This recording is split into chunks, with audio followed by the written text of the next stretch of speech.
The X-Zone Radio Show with Rob McConnell is largely an opinion talk show. All opinions, comments, or statements of fact expressed by Rob McConnell's guests are strictly their own and are not to be construed as those of the X-Zone Radio Show or endorsed in any manner by Rob McConnell, REL-MAR McConnell Media Company, the X-Zone Broadcast Network, its affiliated networks, stations, employees, or advertisers.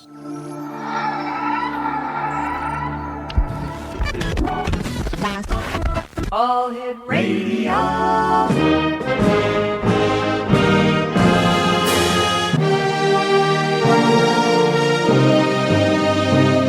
Welcome to the X Zone, a place where fact is fiction and fiction is reality. Now, here's your host, Rob McConnell.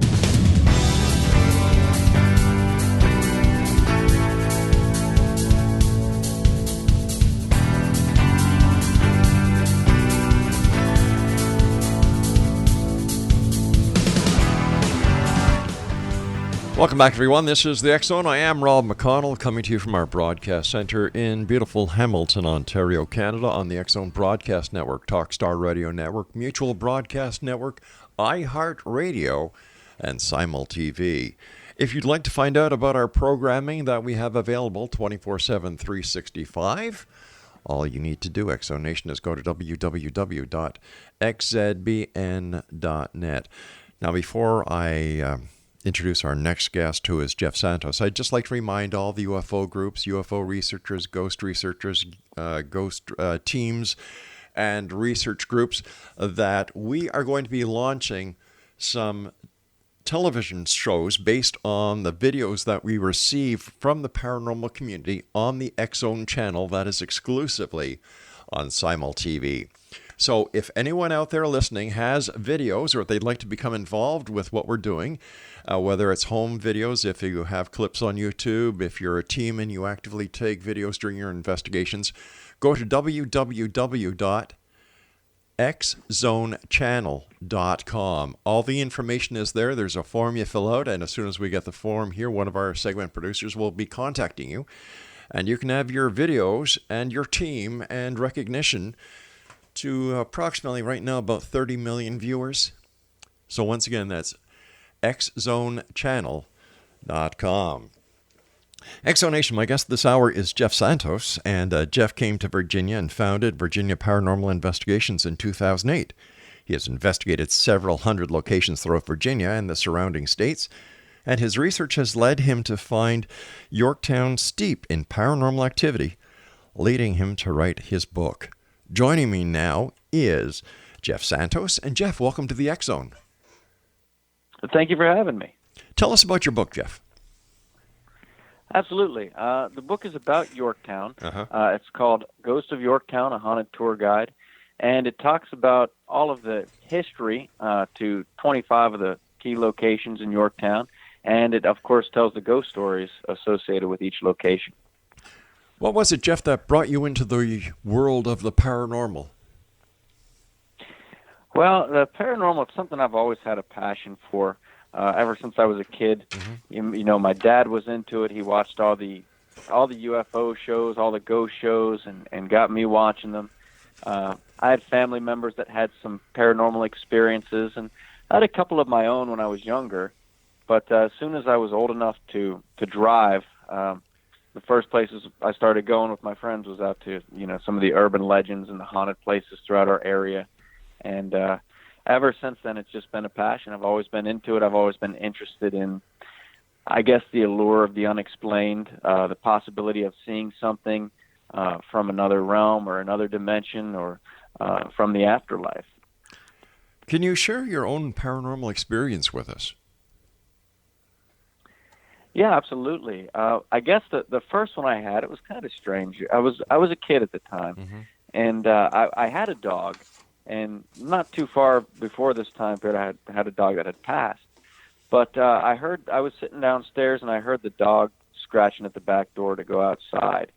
So it was dark in this little alcove, mm-hmm. and I went in there to let the dog out, and I felt him push by me, when I went to reach for the door handle. And I opened the door, and the dog wasn't there. So I opened the storm door and went outside, and nothing came by me when I was going out there. And the dog was already outside. He came running from the other side of the yard. So I kind of got the impression that I may have actually had a close contact with a ghost dog. Contact with ghost dogs or other animals, is that common? You don't hear a lot about them. You don't. Now, down this way, there are people that they've even written books about it. There's one that's called Ghost Dogs of the South, and then they have one that's called Ghost Cats of the South. And I know there's a couple cases, a couple stories with the ghost dog. One is fairly local out in Richmond. There's a place called Hollywood Cemetery. And the whole story is not, I don't remember it very well, but there was this dog that it was a statue, and this little girl was fascinated with it. And she died early. This was back in the time when of yellow fever and such. Right. And the store owner actually donated the dog to her gravesite, so the dog sits on her gravesite. But the story goes that at night, witnesses supposedly had seen this dog come to life and wander throughout the graveyard. But that's just one of the interesting ones. And there's been quite a few cases we've had where people claim they have seen, it seems to be more so ghost cats that people have than dogs. So let me ask you, how haunted is Yorktown, Virginia? Now, Yorktown, Virginia, I found, and we've, I'm with the paranormal team. We've been all over the state of Virginia, the surrounding states, investigating everything from historic sites to asylums to people's private homes. And I have to say that Yorktown, Virginia is probably one of the most haunted cities I've been in. The amount of ghost stories that come from Yorktown and the paranormal experiences are just so extensive that even after I finished the book, I was still getting more reports of paranormal happenings in Yorktown. And I said, man, I wish I had these a couple months earlier, so I could have put them in this book. But they're still rolling in today. So it's very, very haunted. I would say it's got to be among the top 3 or 4 haunted cities in Virginia. So why is Yorktown so haunted? Is it a location that is rich with a history?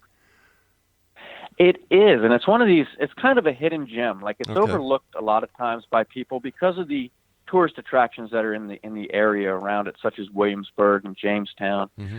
But Yorktown, it saw a lot of tragedy in its time. It saw 2 wars. It saw the Civil War. Before that, it saw the Revolutionary War. In between, there was a great fire that swept through and destroyed a portion of the town. So it saw a lot of tragedy. The town itself was actually a battlefield. One amazing story is that during the Revolutionary War, Washington was up in New York fighting General Clinton, and Lord Cornwallis of the British and his troops had moved in to Yorktown. So Washington, he actually snuck out of New York. He slipped out of New York in the middle of the night, and he made it all the way down to Yorktown on foot. And New York from Yorktown, that's, I don't know how to put it mileage, but it's a good 8-9 hour drive at least. So these guys are coming down on foot, some of them with no shoes, half starved, half dead, and they surround the city of Yorktown and they bombard it with cannonballs and muskets, and they basically, the town, this is why it's called the Siege of Yorktown. And within days, Cornwallis surrendered to Washington right there in Yorktown, and that was the end of the Revolutionary War. So we could say that our independence was won right there at Yorktown. How many different haunted locations not only have you listed in your book, but as you were saying, you're still receiving reports today and locations today. How many locations in all would you say are haunted based on your research alone of Yorktown? I would say just now York County encompasses a lot more area, Okay. but just in the colonial town of Yorktown, the colonial village, I'd say there's at least 25, 30 places that are haunted. And out of those places, several of those places have more than one spirit that's attached to them. And how many of these places have you and your team gone to do investigations in? Well, with Yorktown, we've done mostly, I guess it's safe to say we've done all outdoor investigations. The problem with it is that a lot of the buildings in Yorktown, They're either owned by private residences who won't let us in there, Oh, really? or they're owned by the National Park Service, and the National Park Service doesn't really look too fondly on letting a paranormal team in to investigate. But we've done quite a few investigations throughout the outdoor areas that are haunted, throughout the streets, certain valleys, and Yorktown even has its own urban legends that draws people from all over the Hampton Roads area of Virginia. It's an urban legend called Crawford Road, which is a more modern ghost story. But we've been down there countless times over the past 10 years. Safe to say at least every other weekend or so. Wow, this is a very interesting. You know, I don't understand people like the national parks people who will not work with the paranormal investigators, because in my opinion, you people are historians, and all you're doing is reporting on history. Exactly. That's exactly right. And I agree 100%.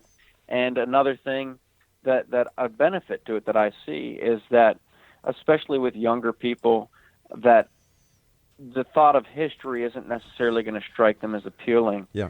But when there's a ghost story involved, sometimes that ghost story brings people in and they say, all right, this is a cool story. Now, why is it haunted? And then they kind of grow interested in the history after they find out the ghost story, and they want to learn more about the backstory to the ghost. Jeff, why is the spirit still lingering here? What happened here? Jeff, we're going to learn more about ghosts. More of an interest. We're going to learn more about ghosts on the other side of this commercial break. And X Zone Nation, our guest this hour, is Jeff Santos. The name of his book, Ghost of Yorktown, Virginia, A Haunted Tour. His website is www.vaparanormal.com. This is the X Zone. I am Rob McConnell. Jeff Santos and I return on the other side of this break. Don't go away.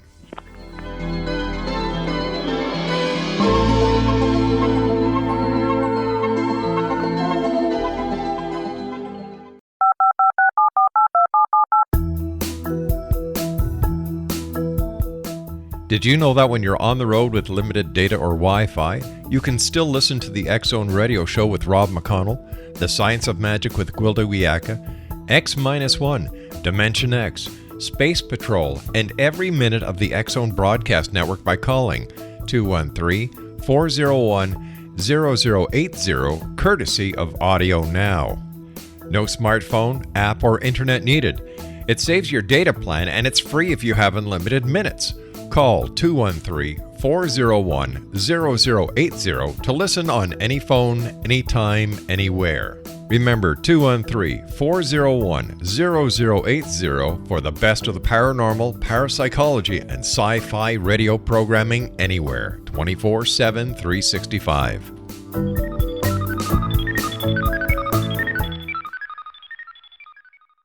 You have heard of the X Zone? Now watch it on Simul TV. Plus 500 video games, live TV channels, free video on demand, worldwide, and more.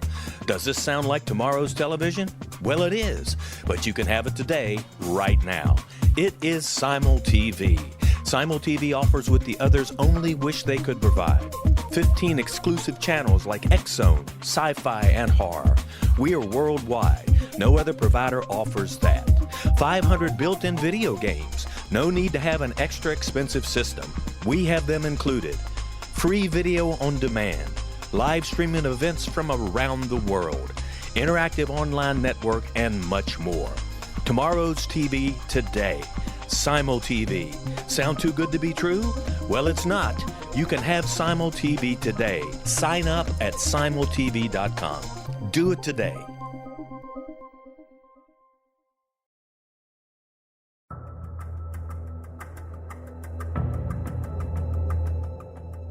Modern Esoteric, Beyond Our Senses by Brad Olson, consummates the lifeology story about where humanity originates.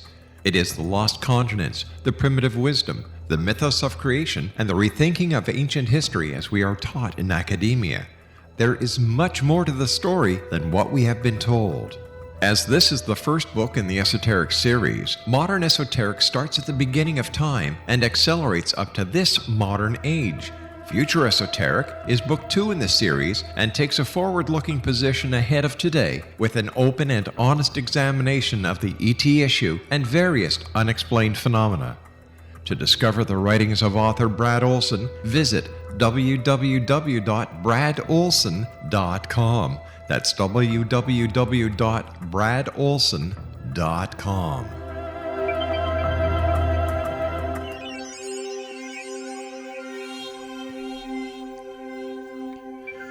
Exonation Jeff Santos is our special guest. Jeff is the author of Ghosts of Yorktown, Virginia, a haunted tour guide. It's published by our good friends at SchaeferBooks.com. And Jeff, once again, using your expertise as a researcher into the paranormal and ghosts in Yorktown, where is the most haunted place, in your opinion?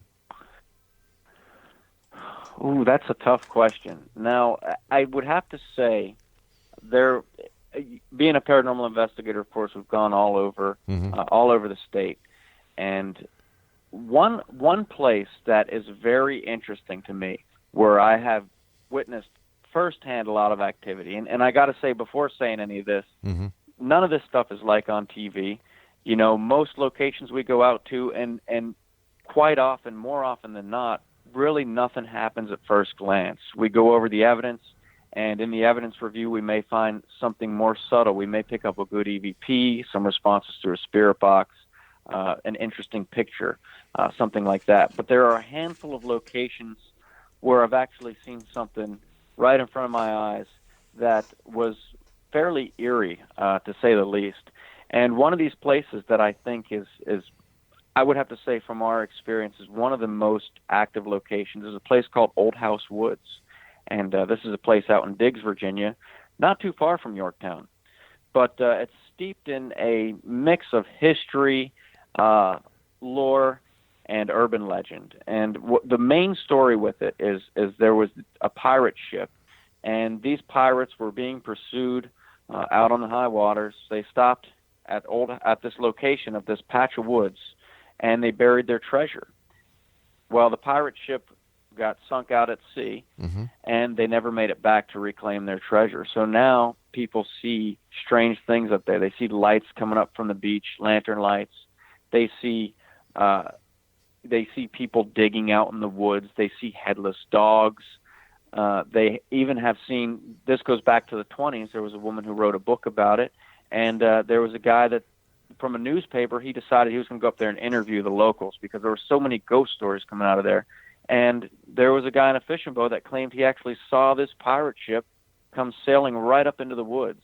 And he went rushing home. He thought he was losing his mind, but his whole family had seen it. His wife and his children were freaked out. They were on their knees praying. And it's quite a place. Several people have disappeared going in there looking for this treasure. There's also spirits of British soldiers that have been seen up there. There's a banshee that people have seen that says she warns of impending doom and a severe storm that's coming in. So it's one of those places that's just so many reports that have come out of there that it was one of the first places when I came down here to Virginia that I had to go check out. And it's one of the places, like I said, where there's been some weird things that have happened up there that I couldn't explain. That's eerie. I was getting goosebumps just thinking about this Flying Dutchman ship sailing into the forest. It is. It's very eerie. And in the area itself, when you get there, they paved it recently, but it's still creepy. It used to be just a dirt road that went down through these woods to a small public beach access. And it's kind of it's a mixture of woods and marshy areas. So you have those dead trees that just extend out of the marsh. Right. And just the silhouette of them in the moonlight is an eerie sight itself, let alone all the sounds and everything else that you hear as you're up there. So when you're doing a paranormal investigation with your team, and what is the name of your team, first of all? Virginia Paranormal Investigations. When you and your group from the Virginia Paranormal .com decide to go out and do an investigation on location, how do you proceed?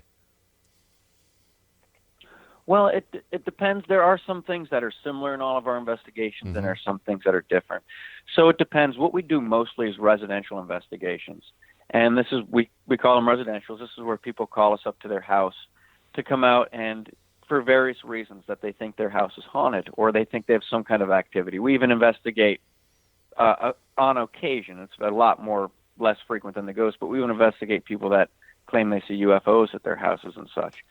But so, like I said, the where we're doing the investigation determines it. But we typically go out and we approach everything with an open mind, like anything's possible. At the same time, anything might have a rational explanation for it. So we do our baseline readings. We have a gentleman that his name is David, and he's basically our environmentalist. So he will look for any possible environmental factors that could contribute to the activity, to the feelings that the people are having, to the sounds that they're hearing, or whatever the report may be. And, we'll take a baseline reading of the place. We'll go through, get a baseline EMF sweep. We'll take the temperature readings in every room. We'll even use a gas meter sometimes, or a gas detector, to see if there's any combustible gas that's leaking, any gas leaks.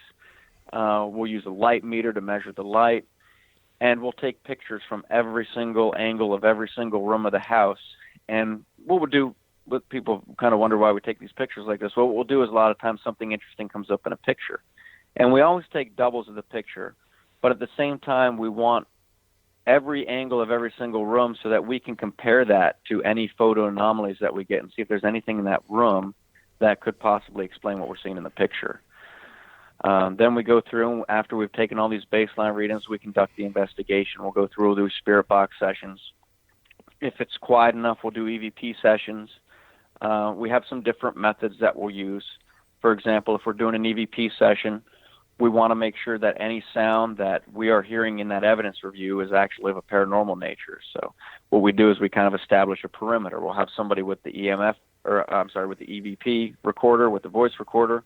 We'll have somebody standing outside of that room, and that person will be taking notes of any sounds they hear. We'll have somebody with the clients, and we'll have somebody outside of the house. That way, any noise that is heard in that vicinity is documented by one of these people, and if we hear something on the recording, we'll compare it to their notes to see if there's any natural explanation for it. You mentioned a spirit box. What is that? A spirit box, it's basically a radio, Okay. AM/FM radio, and what it does is it scans through the radio channels. The theory is that spirits can communicate through the radio frequencies.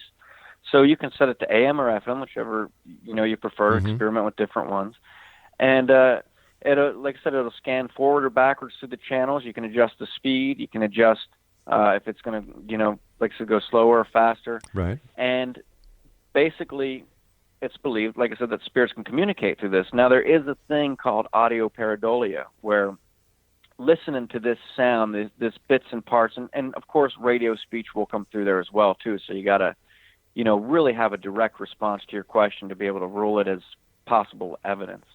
But if you listen to this through a speaker and you hear the question first, you're going to be somewhat biased as to what an expected answer. So your brain will kind of put together this nonsense noise, and you might hear all kinds of answers coming out of there. So what we do is we have somebody wear earbuds. They'll just hear the spirit box scanning through the channels. They won't hear any of the questions. So that way we know they're not biased at all. And if they shoot out a direct response to one of the questions we've asked, we know we have some a little more solid evidence than just listen to it through a speaker. Sounds like a spirit box is like the old Bearcat scanner that people used to use going back to the 70s. You'd key in frequencies, and it would just keep on going between that frequency range at all times. Yeah, it's a lot similar, and you can actually make one of these with an old Radio Shack radio. We've done that before before we got a more commercial one. Right. You can take an old Radio Shack radio, and you solder a wire together in there, and it'll just scan through the channels. The only difference is you can't adjust the speed of that, so it'll just scan through the channels, and that's all it is. It's just a radio. Fascinating. What has been the most profound evidence that you have found during an investigation? Oh boy, there was a good one. There was a good one that we did out in Winchester. And the gentleman up there, he had built this house in the 70s. It wasn't an incredibly old house by any means. And ever since he lived there, he's been seeing strange things. Guests have seen strange things. A man came over to do maintenance and was staying in the guest room, and the man woke up being held down by something. Oh, gosh. And freaked out and left in the middle of the night. But this guy, nothing was ever really as aggressive to him. But one thing he did see, he saw a woman. He described her as a woman in kind of a Civil War dress coming up out of his basement carrying a basket. And he says, this is weird because my basement was built in the 70s, the 1970s, you know. And he'd see a man in a frock coat. So we weren't sure what to expect. We were trying to look up. There wasn't any battles that we could find, that because we always look up to see if there's any Civil War battles that may have taken place there. Nothing like that. Well, through the spirit box responses, we actually got some good stuff that led us to believe that this spirit was actually Amish. And, you know, I don't remember every detail right now, but I know some of the things that came through, like we asked, you know, why did you come here? And it said for the acreage. And it said it kind of with, you could even hear it talking with like an Amish accent, right? Yeah. And there was a conversation at this point that we picked up through the spirit box between two, what appeared to be, or sounded like, two spirits conversing with each other. And the one had said, you could hear the one saying, I'm afraid of it. I'm afraid of it. And we figured that would make sense if they were Amish spirits especially from a period way back, and they see this radio that's, you know, making this noise. They may very well, I don't know what that is. That's something of the devil, or, you know, I don't know. I'm afraid of it. So it made sense, but we got some pretty good evidence at that place, I believe. Excellent. Stand by, Jeff. You and I have to take our news break at the bottom of the hour. Exonation, Jeff Santos is our special guest, and he's with Virginia Paranormal. Their website is www.vaparanormal.com. And Jeff is the author of Ghosts of Yorktown, Virginia, a haunted tour, published by our good friends at schifferbooks.com.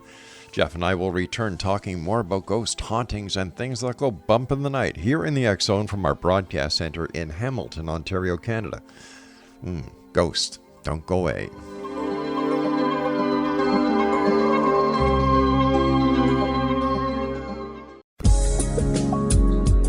From our broadcast studios in Hamilton, Ontario, Canada, to the world and beyond, you're watching the X Zone Broadcast Network. www.xzbn.net.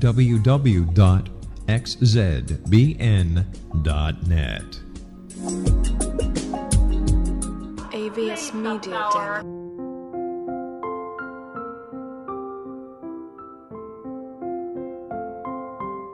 I am Dr. Carl O'Helvey, founder, president of a new cancer foundation focusing on evidence-based physical, mental, and spiritual interventions, including natural cancer cures, prayer, meditation, affirmations, nutrition, and other related holistic cancer prevention and cure modalities. These are used in cancer education, research, and financing care. I ask for your help to continue this important work by donating at www.holisticcancerfoundation.com.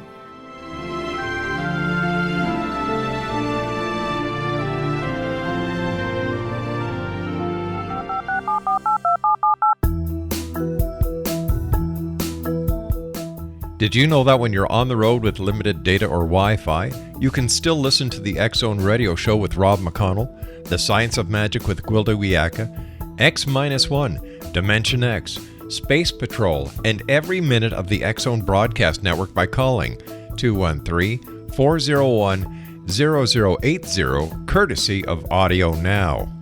No smartphone, app, or internet needed.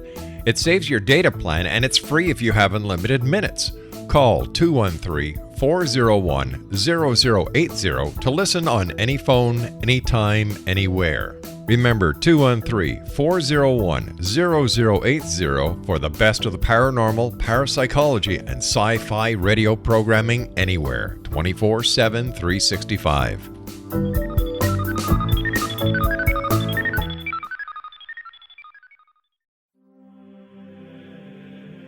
Rob McConnell here, presenting an overview for Nicholas Paul Jennings, author of a fascinating book, Amen. It presents facts revealed by Egyptologists, facts that enable us to understand why Amen is the beginning of creation of God. It provides recommendations for religious leaders of the major religions to unify their beliefs and teach the Word of God. Love one another. Amen informs people how mankind conceived God, It was the Egyptians that developed the concepts of a soul, a hereafter, and Son of God. And finally, after the worship of many gods, they conceived the belief in one universal God, the maker of all there is. For more information, visit www.futureofgodamen.com. That's www.futureofgodamen.com.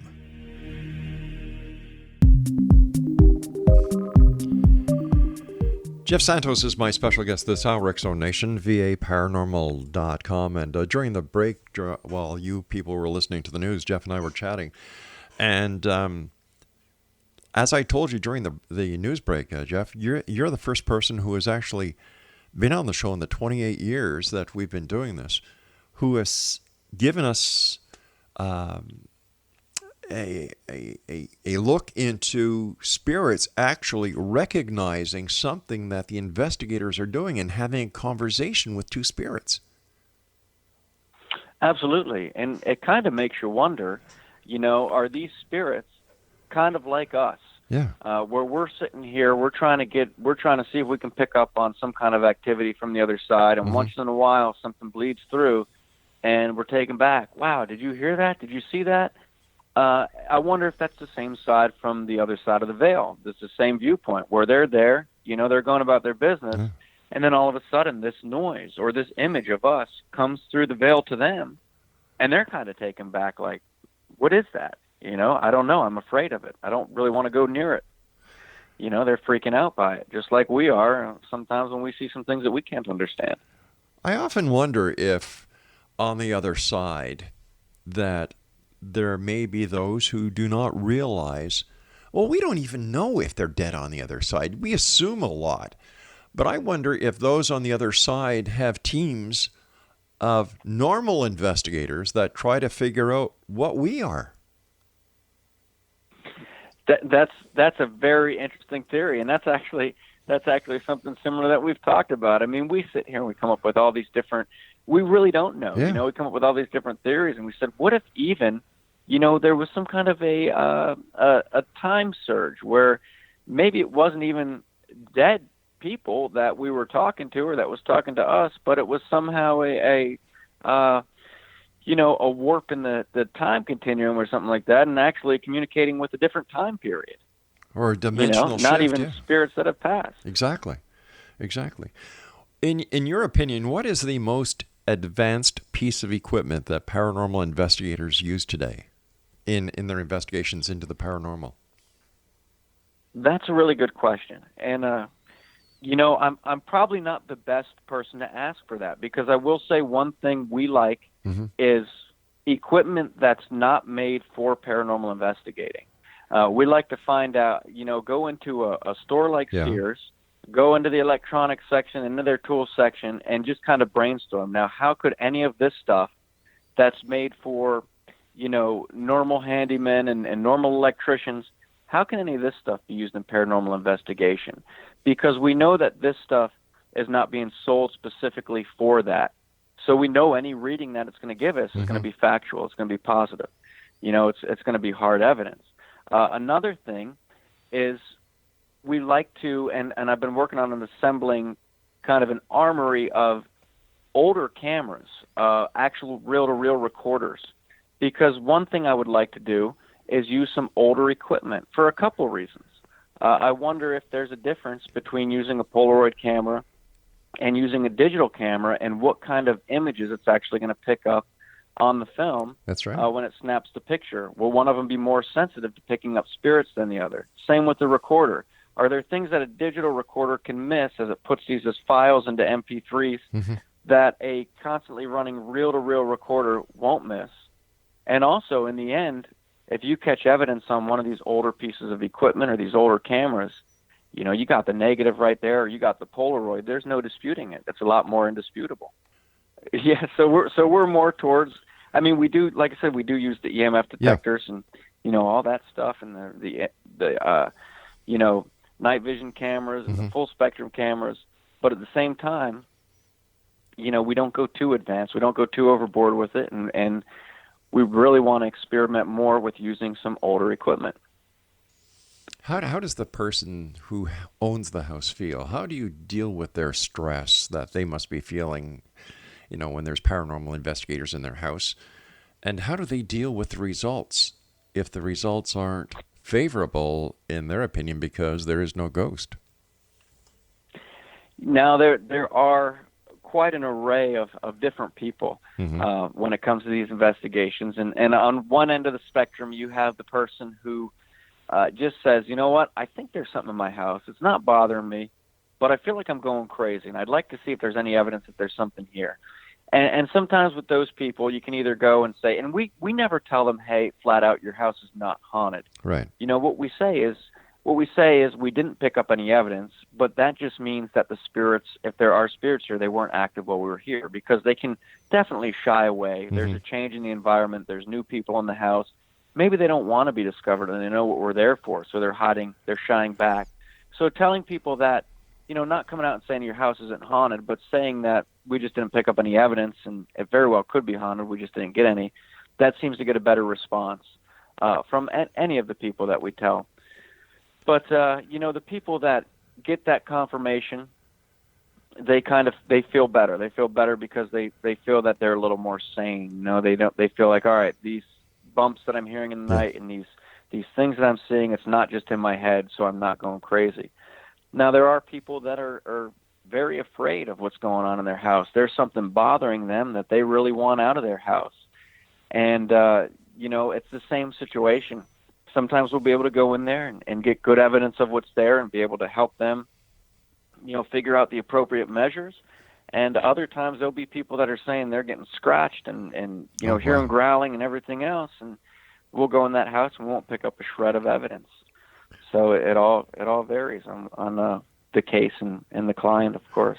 Are there more cases of reportedly demon activity, or are people being frightened more by demons, or is this all part of what they see on TV that they relate and put into their everyday life? I personally believe that people are very quick to jump to the conclusion of demonic haunting.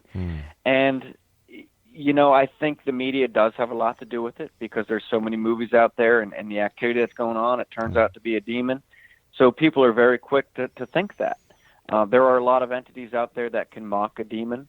There are a lot of malevolent spirits that will wreak havoc, that will, touch people and hurt people and such like that. Now, when it comes right down to it, of course, that's one thing I don't know, and I'm kind of open-minded to, of course. I don't have any – I have proof that I believe that there are spirits, of course. Okay. Now, what they are, I don't know. Some people will come and say, well, anything that is a ghost is not actually someone who had died. It's not actually their soul. It's a demon, or it's the devil trying to deceive people. I don't have any proof that it is, and I don't have any proof that it isn't. You know what I mean? So I'd be open to whatever I find out in my search for answers in that side of the argument. Is there any skew that you've established throughout your baseline testing that shows that there are more ladies than men that report hauntings, or is there a certain age group? Is there any demographic that you and other investigators have been able to look at and say the possibility is greater that this report is legitimate compared to that report? I will say that one thing as far as our demographic of clients, a lot of the cases do seem to be from people that are stay-at-home moms. Really? And I believe that's because they're there all the time. The husband, if he's not home all the time, or if it's vice versa, and the woman's not home all the time, because we've gotten several calls from men as well. But whoever's at the house the most is what I believe, has the impact, because they're actually going to see more. If this activity is only happening here and there, and someone's only there to sleep, or they're only there in the evening and at night, they may miss a lot of that stuff. They come home tired, they go to sleep, they get up, they go to work. Someone who's there all day and can really pay attention, knows what the house is supposed to feel like, know what things are supposed to look like, they're going to be a little more in tune and pick up on something that's not right that's in their home. Yeah, like, I mean, you know, you and I were talking before, and somebody who had a house who called your team in was saying that they had been assaulted by a ghost. And so, has your team ever been assaulted, or has there been an incident like that? I haven't personally been attacked by anything. The closest thing that we've had happen was a couple years ago. One of our members, we were doing an investigation at a place called the Exchange Hotel, which is out in Gordonsville, Virginia. And this is an old Civil War hospital. There were train tracks that came up to a train depot there where they brought in casualties from all over, from battlefields. So very haunted location.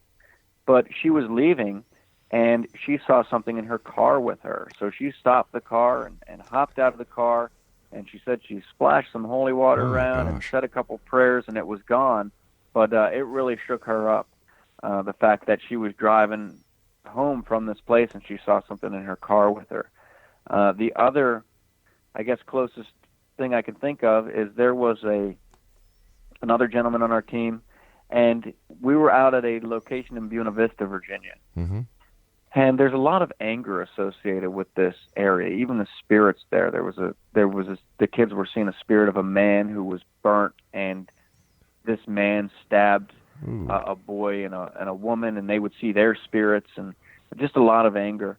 So this guy that was on our team, he said he just felt really very easily agitated, unusually, the whole time he was there at that location. And he said when he left, it even lasted a couple days. He was really snappy with people, and he was just really short-tempered, quick-tempered for a couple days after that investigation. So that's the closest thing we've had to something, I think, following somebody from an investigation or possibly trying to attack one of our members.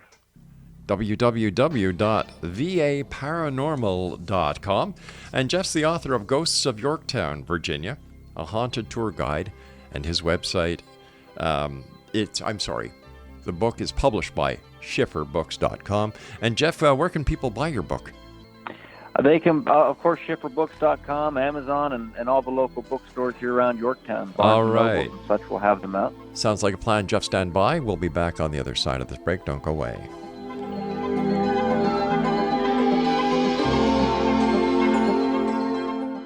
You have heard of the X Zone? Now watch it on Simul TV, plus 500 video games, live TV channels, free video on demand, worldwide, and more. Does this sound like tomorrow's television?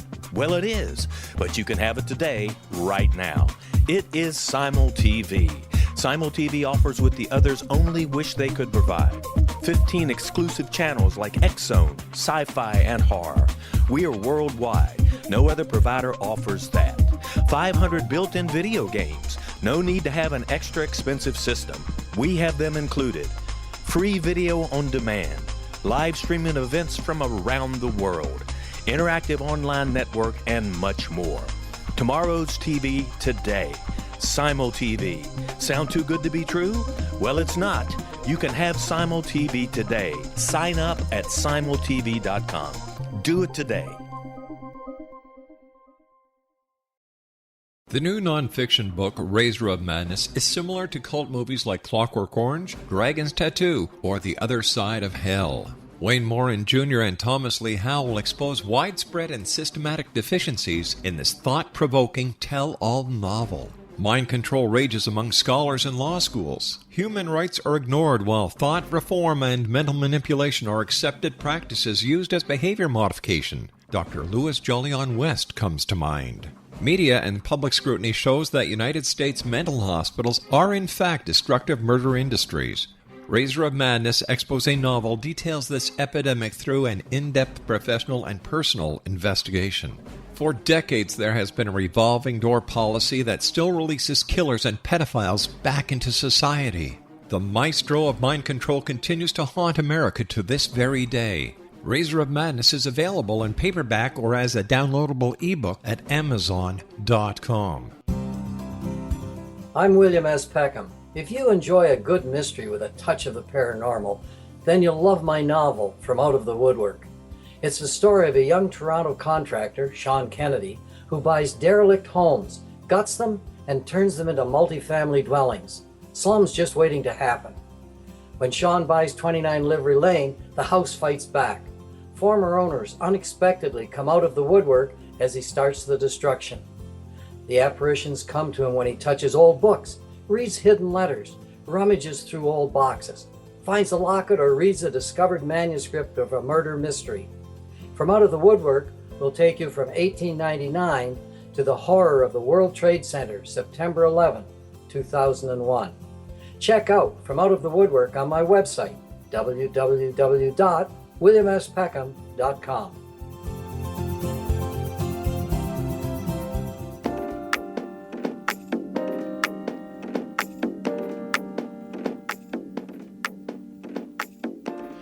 Jeff Santos is our guest, www.vaparanormal.com. He's the author of Ghosts of Yorktown, Virginia, a haunted tour guide. And as Jeff was saying before we went into the last break, his book is available on schifferbooks.com, as well as all online book dealers, and of course, in the town of Yorktown itself.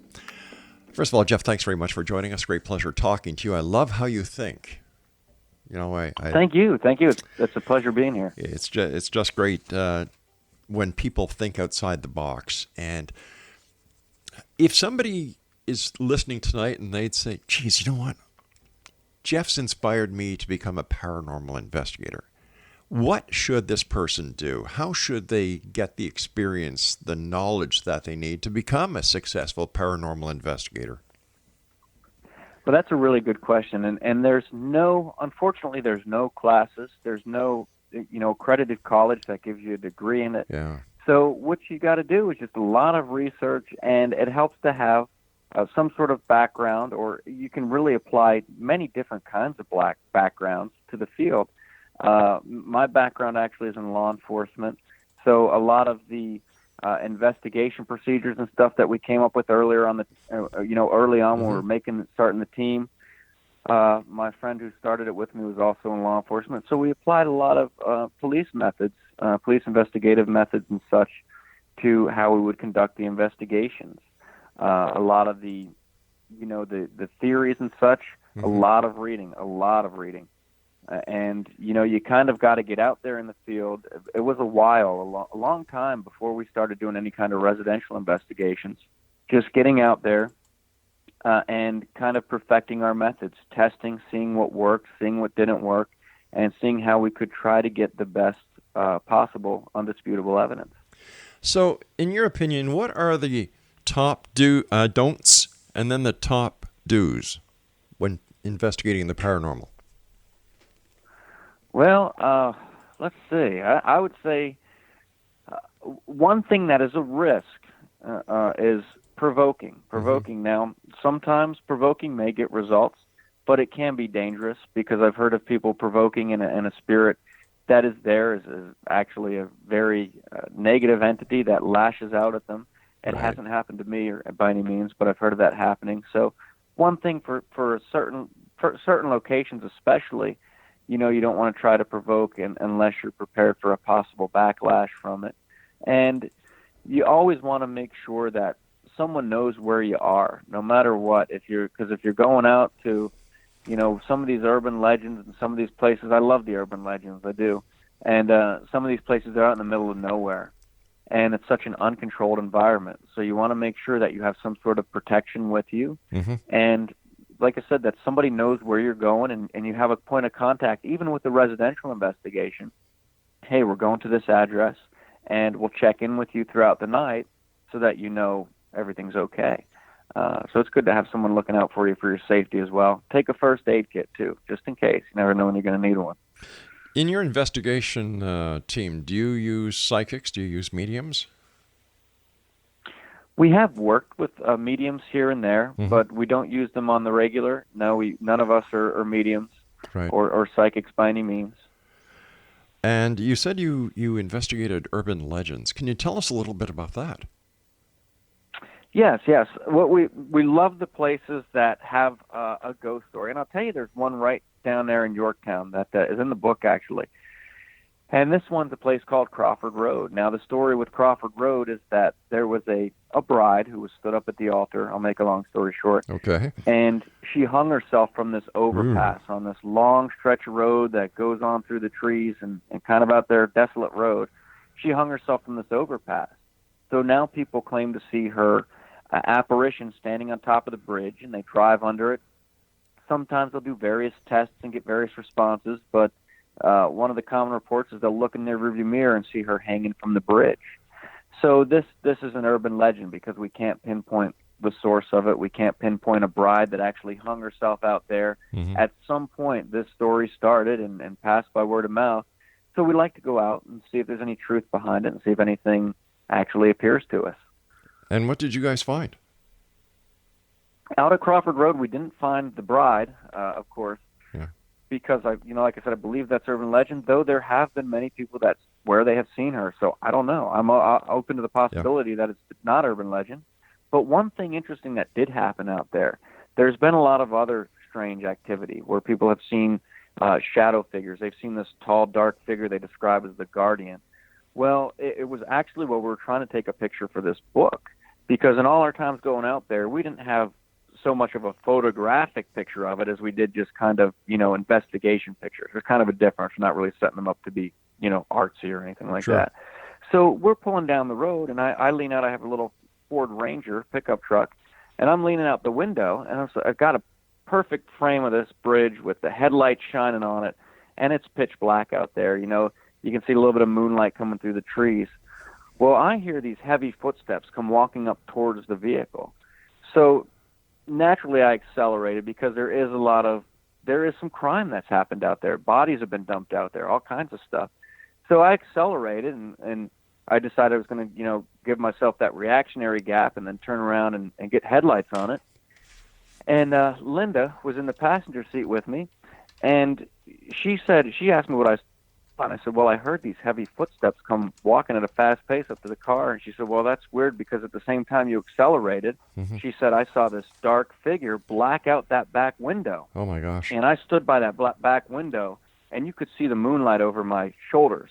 So whatever it was taller than me and wide enough to black out this window.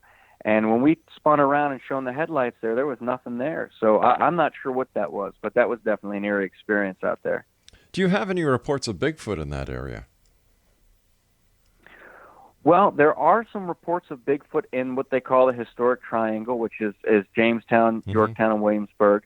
A little farther down towards Williamsburg, there have been some people that have seen them on Interstate 64 near a more wooded area. A couple have claimed that they've seen them come out on the road and they stopped and watched them cross 64 and run back into the woods. But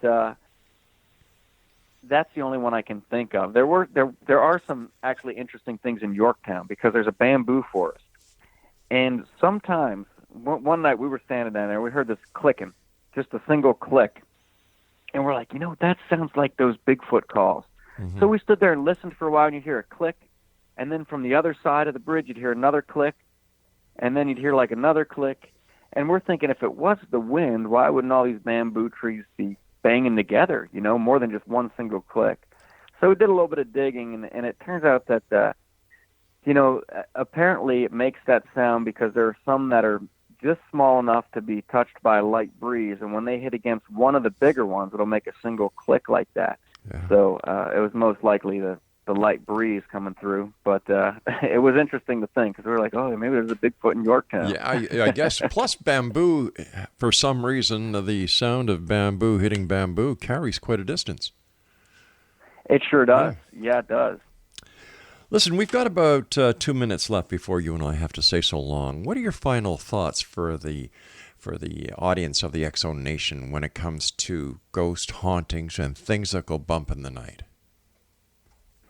Well, I guess, like I said, I like to approach everything with an open mind. So, I'd ask people that if you just kind of keep an open mind to possibility until something's been proven to exist or proven to not exist.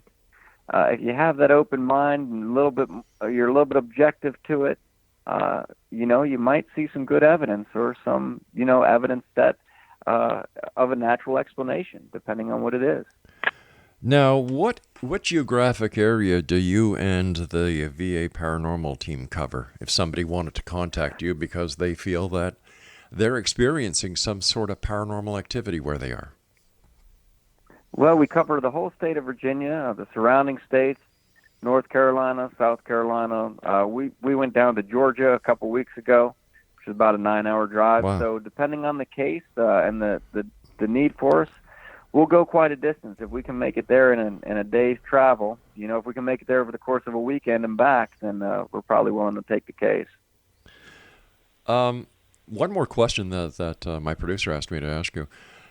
Do holy artifacts, such as a crucifix, holy water, when you're dealing with the paranormal, in your experience, do they work, or are they a placebo effect for the person who may be experiencing the paranormal event? I believe the answer kind of lies. They do. I do believe they work. Now, I've had several reports where people said things responded to these religious artifacts, right, moved them, stuff like that. We don't advertise them, we don't try to promote it or anything like that, but we have done on occasion a house blessing, a Christian house blessing. And I will say that just from the statistics, 8 out of 10 times the client reported that it worked for them. Now, whether it was a placebo effect in some of those cases, I believe in some of those cases it definitely was, because just the way that it seemed when we were there, the lack of activity, it seems like it was very good chance that it could have been a placebo effect. Some of the other incidences, it seemed a little more serious, but 8 out of 10 times it seemed to work for us, which I thought was a pretty good statistic, and that's really all we have to go on for whether or not it works. Well, Jeff, I want to thank you so much for joining us. A great pleasure talking to you. Please give my very best to the rest of your team, and as a law enforcement officer to another one, be careful out there, my friend. Well, thank you, sir. I appreciate it. All right, Exonation, and if you'd like to get a copy of Ghosts of Yorktown, Virginia, a haunted tour guide by Jeff Santos, you can go to schifferbooks.com. You can go to any online bookstore, and don't forget your local brick-and-mortar store as well. Once again, for more information on Jeff, www.vaparanormal.com. I'll be back on the other side of this commercial break with the news as we continue here in the X-Zone from our broadcast center in Hamilton, Ontario, Canada. My name is Rob McConnell. Don't go away.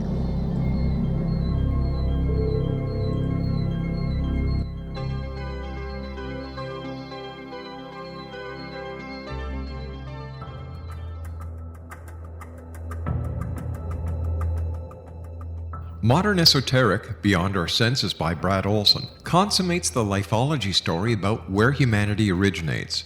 It is the lost continents, the primitive wisdom, the mythos of creation, and the rethinking of ancient history as we are taught in academia. There is much more to the story than what we have been told. As this is the first book in the Esoteric series, Modern Esoteric starts at the beginning of time and accelerates up to this modern age. Future Esoteric is book 2 in the series and takes a forward-looking position ahead of today with an open and honest examination of the ET issue and various unexplained phenomena. To discover the writings of author Brad Olson, visit www.bradolson.com. That's www.bradolson.com.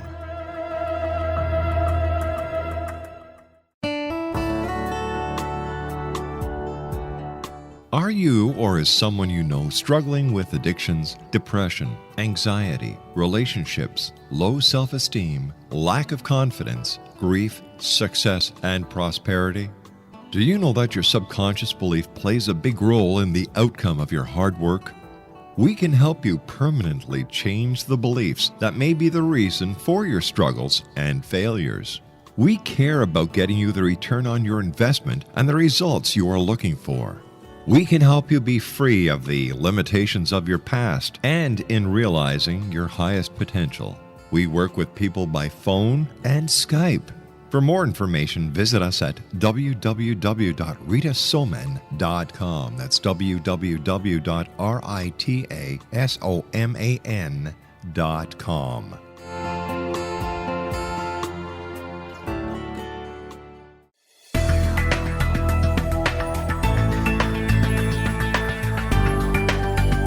Do you think you have energy problems in your home?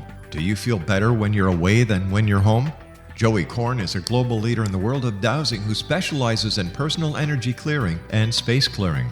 He can help you create an ideal energy environment in your home no matter where you live in the world. Learn about his remote spiritual house cleaning services and much more at www.dowsers.com. You can get Joey's book, Dowsing, A Path to Enlightenment, as well as other dowsing books and tools, Kabbalah books, and Walter Russell books. Joey's work is really amazing. Go to dowsers.com right now. That's DOWSERS.com or call 1-877-DOWSING. That's 1-877-369-7464.